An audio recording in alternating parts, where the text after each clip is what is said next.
These shelters are over max capacity. And sometimes it's the big shelters, but a lot of times it's those little shelters that are packed back in the areas that nobody even knows that those shelters are Mhm. there. And so finding those relief resources is really huge.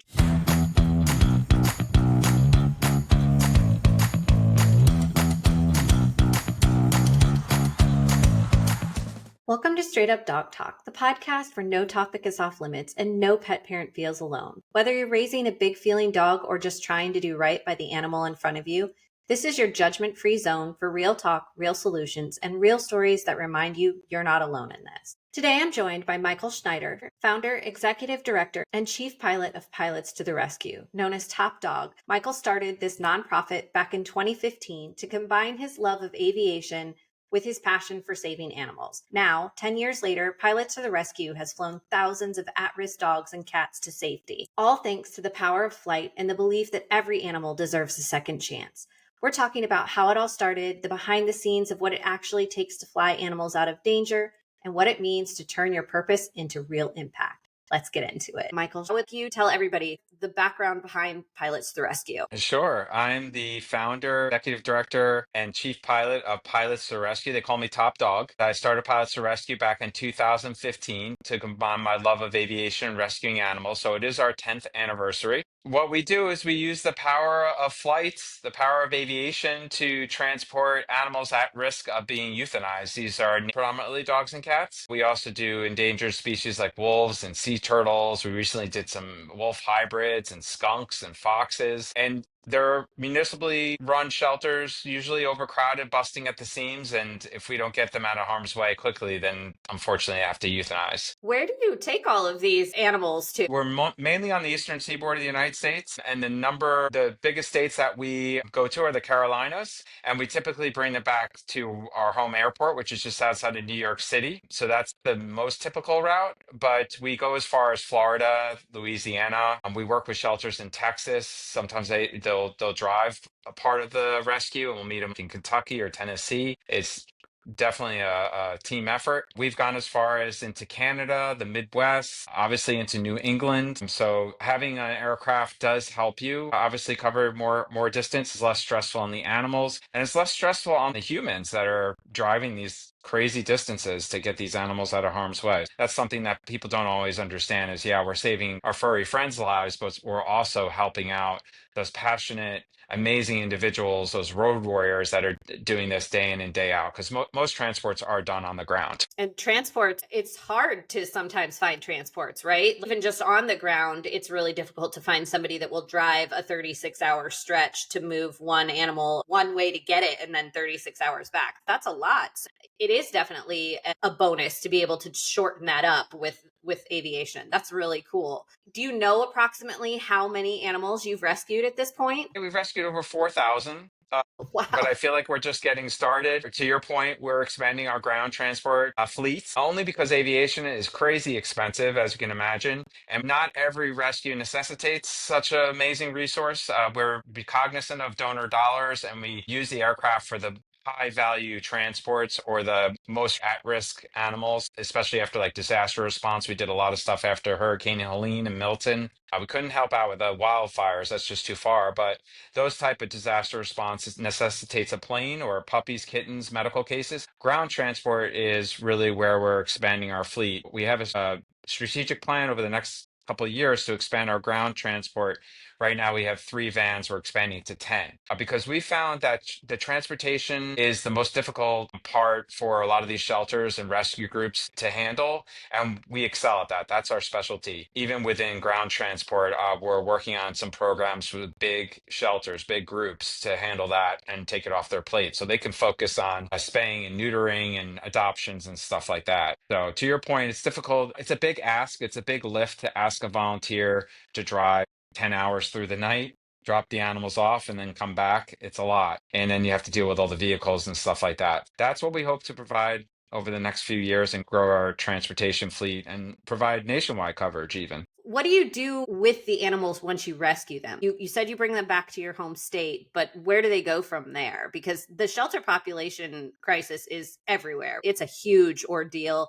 It's a big issue. And I know even farther west in California and Arizona and Alabama, Georgia, that whole area is just really saturated all the way across. I know that everybody's kind of struggling. So, in order to relieve some of that, you're moving animals to other locations. How do you do that? Where do you redisperse them? Whenever possible, we try to come back to our home airport just because it's less wear and tear on the plane and it's a little bit easier. It's like a giant funnel. It really is. There's way more sending partners than there are receiving, and that's the difficulty. We focus on the transport. We don't necessarily try to find receiving shelters. There's no secret. I mean, you can go on our website and see all the partners that we work with. We do require that they have somewhere for us to bring the animals to first in order to do the transport. You'd be surprised. Actually, it may not surprise you, but there's just so many people trying to save these animals. But we need a place to bring them to. You have to be creative. For example, we found out that the Kansas City SPCA had a big appetite for receiving cats. They wanted cats. And so we transported nearly 100 cats and they got them adopted right away. You just got to find little pockets throughout the country of places where you can bring your animals to. You have to network. Yeah. It helps to go to conferences and events like Best Friends Conference or a Humane World Conference. That's where the connections start to happen. And then you develop a relationship because all the shelters have their own requirements, transport requirements, vaccination requirements, stuff like that. And once you develop those relationships, then that's where we come in. Canada is sometimes even an excellent place to bring animals into. Obviously, it's more complicated with what's going on politically. We recently did a transport into Canada and it was fine. It worked out. Anywhere that you can, like you said, find those little pockets of need, it's all a balancing act, right? You know that these shelters are over max capacity, and it's sometimes it's the big shelters, but a lot of times it's those little shelters that are kind of packed back in the areas that nobody even knows that those shelters are Mhm. there. And so finding those relief resources is really huge. And you mentioned networking, which is just kind of a huge part of the animal community in general, because we have to network with each other in order to find the right resources, whether that's for rescuing or for learning about nutrition. You mentioned the conferences. What kind of conferences do you go to, and are they just rescue conferences or are they industry conferences? Explain that a little bit. A little bit of both. Best Friends conference is excellent. Went to that. Humane World conference. These are networking with a little bit of corporate brand partnerships involved. And then there's the big pet retailing shows, which you're supposed to have some credentials and criteria to get into, but there's a lot of periphery events that you can even attend if you're trying to network and get in front of people. I mean, they're very heavy retail, but I found those to be even beneficial, like Global Pet Expo in Orlando, Super Zoo in Las Vegas. There's a couple others. I just don't have the name right now. They're very industry specific, very corporate and retails. There's not a whole lot other than Best Friends and Humane World that I know of. I'm sure they're out there. I know there's a lot of veterinarian shows. If you're a rescue, I think the Best Friends and Humane World is a great place to start. I've seen a lot of rescues go to those and tremendous networking and educational opportunities. And to your point earlier, if you're a rural shelter in the middle of nowhere, you could jump up and down as long as you want, but people may not even know that you exist. So those are those pockets of opportunities. I often send people to Pet Finder also because it's a great resource of finding partners. Everybody says, why can't we have a supply and demand map to show, well, we could send Chihuahuas here or German Shepherds here, because obviously certain areas of the country, I live in Brooklyn, New York. You're probably not going to have a lot of people wanting to adopt Mastiffs and Dobermans or whatever. They're not exactly apartment dogs. Pet Finder's a great place to start. A lot of people have tried to do that supply and demand map, but it's incumbent on the partners, the shelters, engaging with that product, keeping it up to date. And they're so busy with what they're doing, and everybody has their own preferences about which software they use. That's why I keep coming back to Pet Finder because it's a widely used, large community engaged product. If you're using it just to find out potential partners, it's a great place to start. We know from previous episodes and other guests that Pet Finder it's not Craigslist, it's not Facebook. You have to go through a procedure in order to list those pets, and you have to have a 501(c) in order to list a pet. There's a bunch of background checks and things that actually happen. So it's legitimate, and you actually know that the dog that you're getting is the dog that's being advertised to you on there Mm. versus whatever happens when you go on Facebook Marketplace or Craigslist and you don't necessarily know if that's the dog you're getting or the puppy litter that you're you're getting or any of that kind of stuff. So or an animal at all. I mean, yeah, we've yeah, had, probably don't want to go down the rabbit hole of scams, but we've been subject of scams, people stealing our photos and pretending they're pilots to rescue and that they'll fly their animals somewhere and people pay a whole bunch of money and then it never shows up, that kind of stuff. But yeah, that's those are awful. unfortunate stories, but we'll keep it positive. Oh my gosh, that's awful. I think that it's important to mention that this stuff does happen. Whether you're a pilot to the rescue or you're an influencer or whatever, you have to be careful because this stuff does happen. People pretend to be you, they collect money in your name, and then now people are upset with you and there's all kinds of issues when there shouldn't be. I think that's absolutely insane. Mm. Recently there's a gentleman who had a dog that passed away, Eddie and Chooch. And Chooch recently passed away of cancer. And he had to come on in his stories and say, we do not have a GoFundMe. We are not collecting money to pay for the cancer treatment because he didn't get it. He's gone. Mm. That is so awful that people take advantage of a situation like that to profit from someone's loss. That's All right. horrendous. It sucks that that happens. And I'm so sorry that that's happened to you. It's okay. That particular case, the woman who reached out to us, we tried to help her because she lost money. And that's the Mm-hmm. unfortunate part. And she didn't get a furry friend in the process. I'm not an advocate of purchasing animals. I tried to tell her you can, and this is not everybody realizes this, but you can adopt a full breed rescue. They're out there. You have to be Mm-hmm. patient. You have to look around, but they're out there. So maybe that's the best thing that came out of the conversation because she was looking for a specific breed. She was looking for a boxer. And I went on Pet Finder and I found some. She had PTSD from what she went through, but she said when the time's right, she will use a resource like that. I said, you don't need to Oh. buy a dog. You don't need to spend 4,000. You're not showing the dog. The prices on dogs is unreal. Unfortunately, it's Yeah. unreal. I'm not a huge proponent of purebred dogs either because I don't need one, right? If I was going to get a dog that I was going to be a show dog or a service dog or something like that, I might be a little bit more leaning towards that.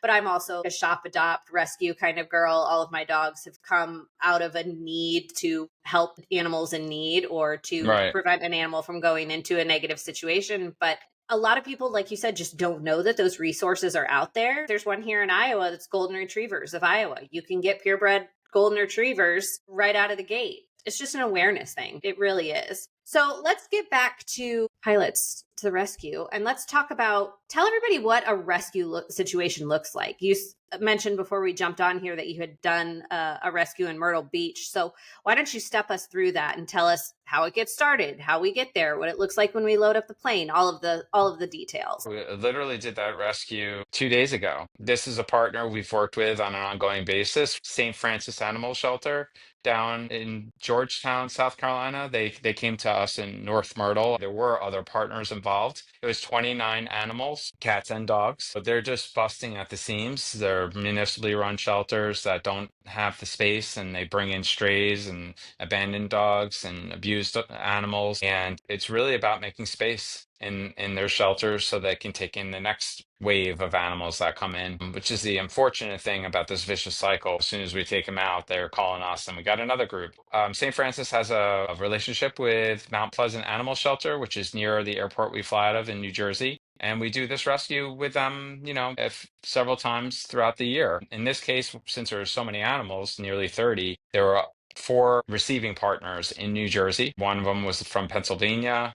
I forget where the other 2 were. So we flew down to Myrtle Beach in the morning. It was a difficult flight because there was a presidential flight restriction. Trump was in town in Bedminster, but it ended up working out. Sometimes when you have those type of things, less people fly other than scheduled commercial travel. So I was pleasantly surprised how easy it was to get out of the New York area in an aircraft. We had some weather considerations coming back. The thing about the work that we do and what makes it so complicated is when you get into the hotter months, the air conditioner we have on a plane is engine driven. So we can't keep the plane running while we load the animals. It gets very hot. So in July and August, we may not be able to use the aircraft in missions because while you're loading them, it can get to be over 100 degrees in the cabin of the plane before you turn the engine on. As a matter of fact, this particular rescue probably was right on the edge there in terms of doing it. So luckily nothing happened. But when we started up the plane, I looked over, the cabin was like 110 degrees when we first started up. I mean, it's very Wow. uncomfortable for us too. That's just some of the complexities when we do this kind of work. Whereas with ground transport, you don't have to worry about that because you can leave the engine running, the air conditioner on, etc. So we'll probably switch more to ground transport in those summer months. It was about a 3 hour and 15-minute flight from Fairfield, New Jersey, down to Myrtle Beach. We went to Grand Strand Airport. It's not the proper Myrtle Beach; it's the one north of it. It's a little easier to get in and out of. There's nothing wrong with Myrtle Beach International, but when you're flying a general aviation aircraft and you fly into a big commercial airport like that, it makes things a little bit more complicated. We've done it before, but when there's another airport just nearby that's a little less traffic, makes it easier to get in and out. But when we got there, it was like clockwork. Everybody was ready to go. We refueled. We got the plane ready. People come by the baggage. We load them all up. We have great pictures and videos. We had a really nice couple. This was a nice thing. We're all connected, right? When you do this work, people start to come into your space, and I don't believe in coincidences. There are no coincidences. There was a gentleman there and his wife that ended up making a sizable donation and also getting involved in loading the animals. Guess what? He works for a company that we used to insure the planes with. My gosh. What goes around comes around. Mm. I didn't even realize that till after he made the donation and helped us with the pets. I asked him for his business card, and I was like, "Oh, we used to insure with you guys." It's a small world. There are not that many aviation insurance brokers. He didn't know that either. He wasn't our Wow. broker. It's a decent sized company. That was fun. We were on the ground for about 45 minutes between fueling, using the restroom, loading, taking pictures, videos. Then we get in the air. We do really good weight and balance calculations, but it's always exciting to see the type of aircraft that we have, which we just got in October of last year. It's just so capable. Whereas before, the aircraft we had before, they were on the ground more than they were in the air. Most of the small planes that people fly are based on 1950s technology, if you can believe it. It was difficult. We didn't really have a reliable resource. Now we do, thanks to really generous donors. And it was a great flight. Going back was a little bit faster. We had a tailwind, but we had to deal with some weather, just some storms building. The animals pretty much just go to sleep because it's an unpressurized aircraft. And it's not like you can fly above 8,000 feet with animals because they'll become hypoxic. They won't be able to breathe. So that's our ceiling is 8,000 feet. So they naturally they get sleepy because it's less oxygen than what they're used to. So they pretty much just go to sleep. This crew in particular was very easy. No barking. Sometimes the little ones get very yappy. You get these unusual smells every once in a while. We call them dookies. So you just have to deal with that with air fresheners or letting some fresh air come in the cabin. It's expected. We had such a big load this time, so a lot of crates. Unfortunately, we couldn't take any of them out, which sometimes we do. We take some of the puppies out, which is nice to play with them while you're in flight. We just didn't have the room. And then when we get to New Jersey, you really get to see the transformation because when you're loading them, that's the most stressful part of the flight. They're coming from a precarious situation. Actually, I know they've never been on a flight before. So loading them from a van into an aircraft, into these crates, it's very stressful. And then when on the other side, sometimes they're a little timid to come out. You have to coax them out with treats or just take their time. But then they're very excited and they're wagging their tails and the energy is good. This is where they're going to be adopted by loving homes. Animals are way more intuitive than we give them credit for. I get to witness that. That's what keeps me going. I get to see that transformation from coming from a bad place to loving arms. And I get to see the photos of the adopters. We often hear that this is the best animal they've ever had and ended up, improving their life. And that's really what keeps me going. That's why I do it. That's So incredible. I love flying, but this is icing on the cake. I think flying around with animals would be pretty neat. Just hanging out with puppies all day while you're flying across the coastline. I'm sure that it's beautiful too because you're low enough that you can probably actually see stuff and not just clouds. So that's pretty neat. I think that Yes. would be such a cool experience. In all takes probably you said the flight was like 3.25 hours. So It's with like the six loading and six hours. okay. Six say probably with the loading and everything like that, 6 to 7 hours. Yeah, call it 7 hours, maybe 8 hours. It's a full day. And that was sometimes we do rescues as much as 8 hours round trip. Anytime you get more than eight, you're starting to thinking about staying overnight, just because it's exhausting. It's a lot easier to come in the night before and then come back the next day. Yeah, start fresh. And Yeah. maybe I mean, before it gets too hot. yeah, exactly. I'm the oldest pilot of the group. Everybody else is young and younger, I should say, and they fly for airlines or they're flight instructors. They never really complain about the long flights. They love it. But for me, I've been doing this for so long that I can't take every flight because I'm busy running the charity. How many dogs, cats, animals, kennels can you fit onto your plane? Well, we had 29 animals on this particular rescue. There was some cats. and the cats we don't transfer. They just stay in their same kennel the whole time. But to answer your question, I think we probably had about a dozen kennels. We had a group of puppies, 7 puppies that cumulatively were like 90 pounds. Then I remember a dog that was about 55 pounds. The kennels are the limiting factor in the size of the aircraft. If the dog is over 80 pounds, we start thinking about tethering it.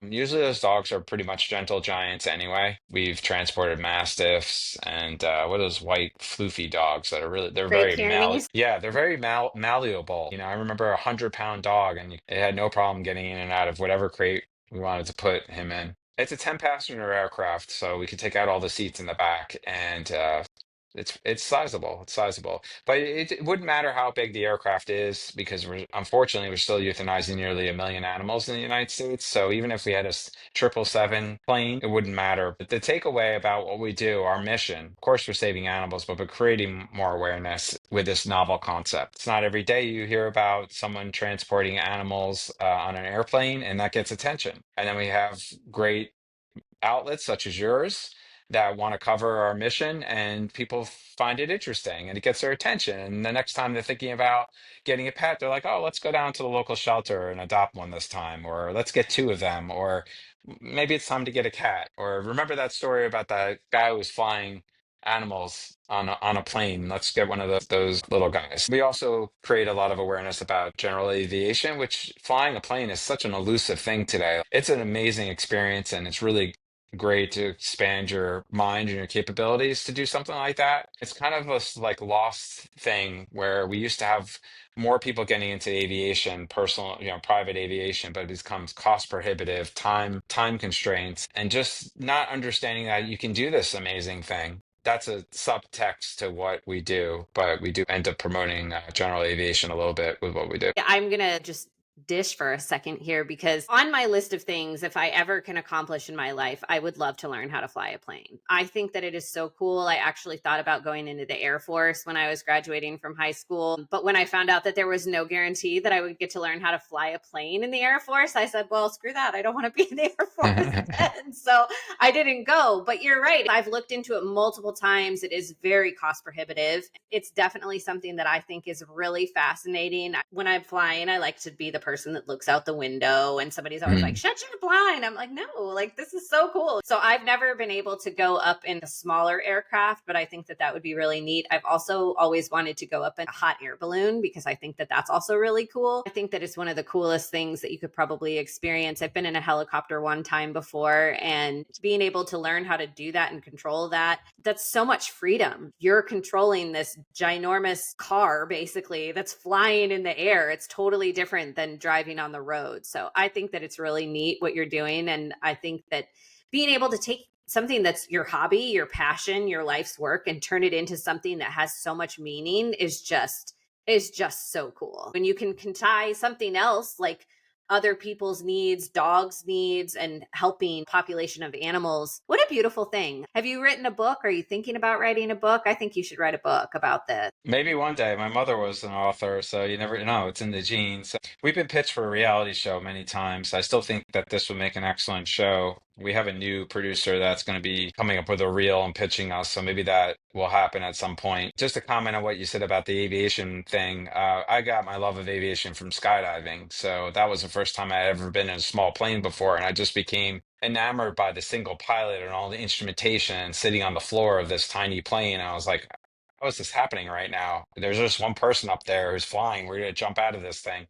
So after a few jumps, I asked them at the flying thing. He pointed out jumping out of a plane is cool, but wouldn't you want to bring your friends with you to go somewhere? It's a little bit more practical. So he encouraged me to take a discovery flight, which there are 4,000 airports across the country, but most people only have access to 1,500 of them because of the runway lengths. Commercial jet, or any jet for that matter, pretty much needs a very long runway to take off and land. Whereas these smaller planes, like our plane, needs 1,000 feet. It's nothing. So we have access to way more aircraft. The point I'm trying to make is whoever's listening to this podcast, yeah, I'm sure they know of a little airport that's within a few minutes drive of where they live. At that little airport is a flight school, is an instructor. You could pay a few $100s and you could take what's called a discovery flight. That's where you get to experience what it's like to fly one of these little planes. You're not going to do the takeoff and landing, but you could do climbs, descents, turns, and see if it's for you. And then, you don't have to sign up for lessons. Just see My if it's for gosh. you. But it's I a might great have to do experience. that. That's so Yeah. awesome. I live in Iowa, so we definitely have some of those somewhere around here. I know we do because I know that there are smaller airports here in Iowa just Of in course you do. general. I'm definitely going to have to look into that because that's just one of those things that I think would be really cool to do. Jumping out of the plane, I'm not with you on that. I do not, I Okay. want to stay in the plane. Thank you. But Okay. I could definitely fly the plane so you could jump out of it. I'd be Oh, fine with that part. sure. There you go.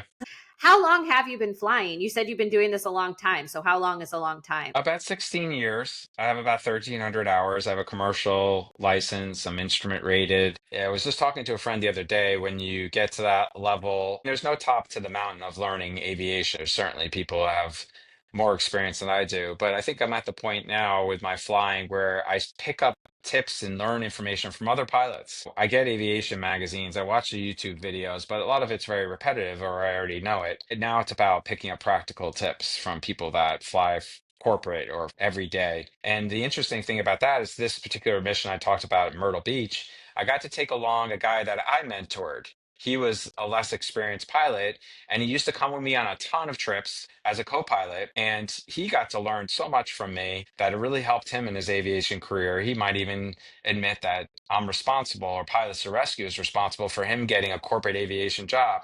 And now it's sort of like student teaching teacher, because he came with me the other day and his knowledge is so vast because he's sitting in the plane almost every day. And he's giving me little tips that were like blowing me away. I'm like, wow, that's amazing. I didn't think of doing that. Or that makes total sense. Or yeah, I should do that next time. So it's nice to give to someone and then later in life they give back to the person that mentored them. Mentorship is such a huge thing. It is. It's a huge thing. I feel like that's how it works in dog training too. And in Absolutely. being a vet tech. Like so being a vet tech and a dog trainer, I can see where I've mentored people or people have mentored me. And I know I did this with this one dog and this might help you, or I did this and this is a faster way to clip the nails or whatever. Just a little like tips and tricks, right? That's a huge part of just any industry. And if you have people that are willing to share that information with you, that makes better trainers, that makes better pilots, that makes better vet techs. A lot of people get so hung up on being the best that they forget that giving back is how we build stronger groups of people in all. That's phenomenal that you have that kind of relationship with someone that you mentored and now they're back into it because of you. And how cool is that? Like what a neat feeling to have an effect on someone's life that is so positive and so profound. You have such a good outlook on life and bringing good messages. When you said that about the TV show, that would be my only thing that I would be worried about is that sometimes TV tends to put a negative spin on things. And this mission is too important for that. Like, don't Yeah. do that. Yeah, well, that in the past, some of those pitches, the networks or whoever production company, they wanted that drama. But in this particular case, it's the feel-good stories about the adopters, not even so much about the aviation. You can't do a whole documentary or season or show about flying animals everywhere. You have to get into the stories about the animals, about the people adopting them, about their origin and what happened. The aviation part is just to get from one segment to another. The plane, it's going somewhere. Where are they going? Who's getting picked up? It's true though. Yeah. And the stories are so important, right? That's what I like to do here is I like to share the stories because a lot of people don't realize how much goes into this stuff. You maybe don't get into the whole where the dogs came from or what their situations were beforehand and you obviously find out where they go afterwards, but you are really that in between. You're the medium that gets them to their new life, which is a really cool thing. And then you could check on them from that point going forward if you want to, but you're also there to continue to move others. And you partner Mhm. with the rescues and the people who are adopting so that you can save animals' lives, but you don't necessarily have to get into that nitty gritty, which can be a lot. Like the rescue world is a hard place to be. It's It so is. sad. I think a lot of people just feel like they're chipping away, and what are they chipping away at? And so to be able Yeah, to make such a big impact is really important. absolutely. Yeah, and even though these numbers are huge, nearly a million animals still, they're improving. It's getting better. there's more awareness. Going back earlier about what I said, that's what we are. We're a mouthpiece for these animals that have no voice. We're a mouthpiece for the animal rescue world and how hard everybody works to save as many animals as possible. And there are haters out there. There are. I don't want to get into it, but there are always going to be people that are going to bring you down. You just have to stay focused on your mission while you're doing this and know that there's going to be some transports that you find out later. Maybe that wasn't the best thing, but you have to focus on your mission and you get the job done. We're aligning with larger partners now. When I say larger partners, like Humane World, Bissell Pet Foundation, because they have vast resources and they do a ton of vetting. So we Hmm. know that when we do something in connection with one of those groups, that it's going to go extremely well and we're not going to have any gotchas. All rescue groups, they have huge hearts, but it doesn't mean they necessarily are well resourced or sustainable or pulling the best animals or whatnot. So that's come to bite us a little bit. We can't save them all. Not every animal is worth saving either. Even here in New York, they have the New York ACC, the open door shelter, and they euthanize there. They can't turn down animals, but we hope that they're euthanizing animals that are not adoptable, which is often the case. And what's not an adoptable animal? An animal that is aggressive, animal that has a medical issue that's going to require too much money to fix. And of course, we want to save them all, but you have to focus on the animals that are adoptable. And that's really the crux of what we do up here in the Northeast. They really want to adopt small animals. As you can imagine, I mean, you can look in the Sunday New York Times style section. You have these women walking around with these beautiful bags with a tiny dog in it. They want the small dog. So there's a lot of those type of dogs coming in here. But it's all about adoptable, like moving around where animals will get adopted. There's some horrible stories, but there's some great uplifting ones too. That's what we're able to provide because it can get very sad. Sometimes we feel like we're chasing our tail, and is anything gonna improve these statistics over time? But it's getting better. It's gonna happen. To your point, one of my mentors once told me, if you're not pissing people off, you're not doing it right. You can't make change without swirling the waters a little bit. You have to get the muck up and clean it out in order to make effective change. And unfortunately, that means discovering where the rotten parts are and repairing them. Because if you can't, you're not effectively making change and you're not making things better for everybody. It all comes with good and it all comes with bad. But as long as you feel like the outcome is positive and you're pushing towards that positive outcome, that's really the most important thing that you can do. Tell me about the most beautiful ending that you have seen because of this. The ones that come to mind are the animals that they've had some horrific circumstances happen and they needed some tender love to become amazing rescue animals. And there's one in particular that was a cat that lost its eye, got shot. And then there's others that were set on fire. Just the most horrific situation you could think of. And then they end up getting adopted. Tripods that got hit by cars. Honestly, the next time I adopt an animal, I want to get one like that because I think we can learn lessons as a human from that. When a typical human sees someone who's disabled, you start taking pity or feel sorry for them. But that's not what they want. They want to be treated as an equal. And dogs, they don't even sometimes know that they have an impairment like that. It's amazing to me that they could still function. You see them hobble along those tripods, but they're sometimes the happiest go lucky animals. So that's the thing that sticks out in my mind the most is they had those worst situation possible happening to them and they're so resilient and they still are able to be man's best friend. That's a tremendous takeaway for human beings. And it puts things in perspective. It makes you appreciate what you have, which is health and happiness and love and a roof over your head. And it makes what we complain about on a daily basis seem seemingly small. And I think this work that I do really puts things in perspective because I see these areas that we fly into and the animals and even the people who wake up every day and they do this work. And it makes me really feel fortunate that I get to do this. That I get to touch so many hearts. So those animals in particular, I think, make me present to that. And there isn't one in particular. There's so many. There's one that had cerebral palsy, and a family ended up fostering the dog indefinitely and became a foster failure. But this is a high special needs animal. When you care for a special needs animal like that, you can't complain about anything. You used the perfect word there too, resilient. Dogs and cats really are very resilient. They bounce back from things that we would never be able to bounce back from. Just watching them go through some of the things that they go through and some of the terrible things that they experience, and then watching them turn into these loving pets that people just cherish for the rest of their lives. It's a beautiful way to end their story, especially when they've had years and years of maybe not great situations. That's really cool that you're concerned about making sure that they have a good way to end their lives. Tell everybody how they can get a hold of you. How can they follow you? How can they make donations? Tell them all the things. The best ways to communicate with us or make donations or follow us, it starts with our website, which is pilotstotherescue.org. It's all spelled out, pilots with an S. And then we're on the social media. We focus on Facebook, Instagram. We have a tremendous content on YouTube. I do believe in telling the story, and that's something I pride ourselves on, is we bring a lot of content producers, influencers, media along on the flight, because you can't really experience what it's all about on the ground. You got to come in the plane, interact with the animals. It's really important for getting our mission out there.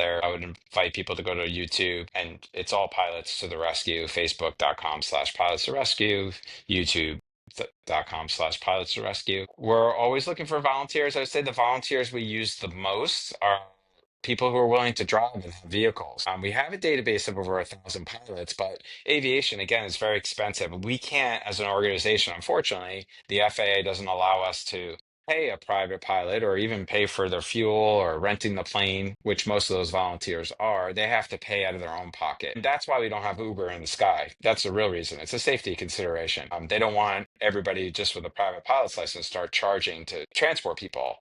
Though, if you want to do that, you have to have a certain level of training and insurance, etc. Makes our job a little harder as pilots to rescue, but as drivers to the rescue, all you need is a vehicle and willing to drive a long distance. We do have a transport board where people can sign up as a volunteer, and then when someone goes on there and requests a transport, they could get involved in that. Us as an organization, we have a lot of internal transport that we don't put on there.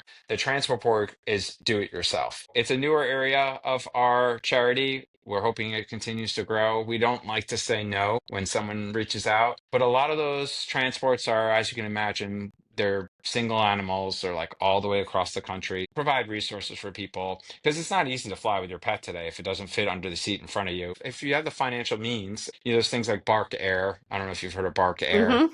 You could travel your pet. It's very expensive because it is like flying private. Another one I sometimes recommend to people is Citizen Shipper, where you can hire a driver to transport animals. That's a good resource. Or just fly yourself wherever you need to go, rent a car and drive one way. So those are kind of the alternative resources I offer to people when they're trying to transport an animal that they found across the country, because that comes up quite a bit. That was a long-winded answer about how to get involved in pilots to rescue, but went off in a little transport tangent there. Transport is one of those areas that we don't really talk about a whole lot, and shedding some light on it and letting people know that there are options out there is really important, because a lot of people just don't know where to start when it comes to that. And if they can go to someone like you and say, hey, we want to get involved, or we want information about this, or where would you tell us to start? Those are resources, and those are really important to have. And that's something that I try to collect. We know that you can talk to these people about flying, and you can talk to these people about driving.